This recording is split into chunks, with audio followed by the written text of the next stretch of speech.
আজকের রেসিপি হচ্ছে নতুন আলু দিয়ে ছোট ছোট যে নতুন আলুগুলো ওইগুলোকে দিয়ে দেশি মুরগির ঝোল করেছি। এটা একটু পাতলা ঝোল রেখেছি। এটা কিন্তু ঝোলটা ভীষণ মজা হয়। কার কার পছন্দ এইভাবে দেশি নতুন আলু দিয়ে দেশি মুরগির ঝোলটা, এটা ভীষণ পছন্দের একটা রেসিপি। এটা হলে ঝোলটা দিয়ে কিন্তু অনায়াসে 1 প্লেট ভাত খেয়ে নিতে পারবেন। অসম্ভব মজা হয়। সহজ রেসিপিটা আপনাদের সাথে একটু শেয়ার করছি।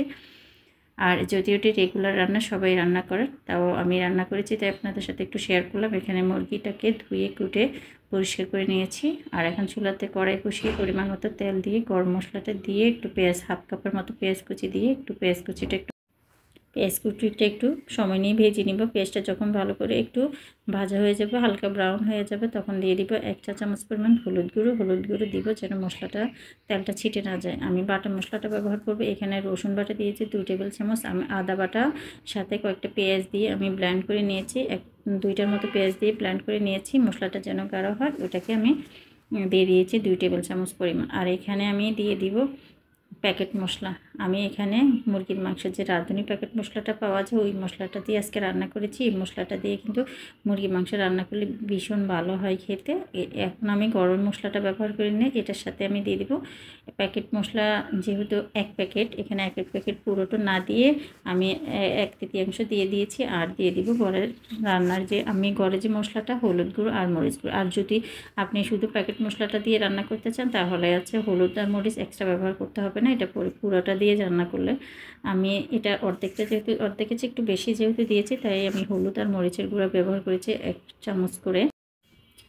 এই পর্যায়ে মশলাটা যখন ভালো করে কষানো হয়ে গেছে, এই পর্যায়ে আমি দিয়ে দিব মুরগির যে কেটে রাখা মুরগি পানি জড়িয়ে রেখেছি ওগুলোকে দিয়ে খুব ভালো করে ঢাকনা দিয়ে ডেকে কিছুক্ষণ কষিয়ে নেব। মশলাটা যখন মাংসটা থেকে যখন পানি উঠে আসবে তখন আবারও নেড়ে চেড়ে আরও কিছুক্ষণ ঢাকনা দিয়ে ডেকে কষিয়ে নেব।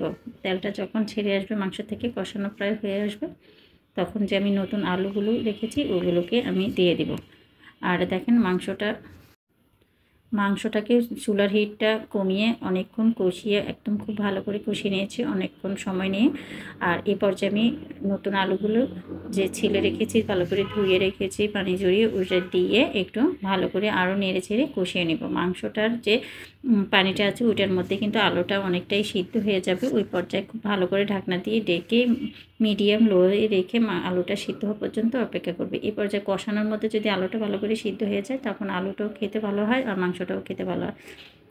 আলু আর মাংস সম্পূর্ণ সবগুলো যদি ভালো করে সিদ্ধ হয়ে যায়, যেহেতু দেশি মুরগি একটু সময় নেবে সিদ্ধ হতে, একটু ভালো করে যখন সিদ্ধ হয়ে যাবে আর সিদ্ধ হয়ে পরিমাণ মতো পানি দিয়ে দিব। পানি দেওয়ার পরে খুব ঝোলটা আপনি যে পরিমাণ রাখবেন ওরকম গাঢ় হয়ে আসার পরে আমি টালা জিরের গুঁড়ো আর গরম মশলার গুঁড়োকে দিয়ে দিব। এখানে আমি 1 চা চামচ পরিমাণ ঘরে আমি যে গরম মশলাটা ব্যবহার করেছি ওই মশলাটা দিয়ে দিব। আমি এই ঘরের কিছু মশলা ব্যবহার করেছি তাই রাঁধুনি প্যাকেট মশলাটা একটু পরিমাণে কম ব্যবহার করেছি। আপনারা যদি পুরোটুকু ব্যবহার করেন তাহলে ঘরের মশলা এক্সট্রা দরকার হবে না, তাহলে কিন্তু মশলাটা বেশি হয়ে যাবে। দেখেন আমার রান্নাটা একদম কমপ্লিট। আমি একটা বাটিতে ঢেলে আপনাদেরকে দেখাচ্ছি আর কতটা লোভনীয় হয়েছে। আশা করছি সহজ রেসিপিটা সবার কাছে ভালো লেগেছে। যদি ভালো লাগে চ্যানেলটির পাশেই থাকবেন। সবাইকে ধন্যবাদ জানাচ্ছি ভিডিওটি দেখার জন্য। আল্লাহ হাফেজ।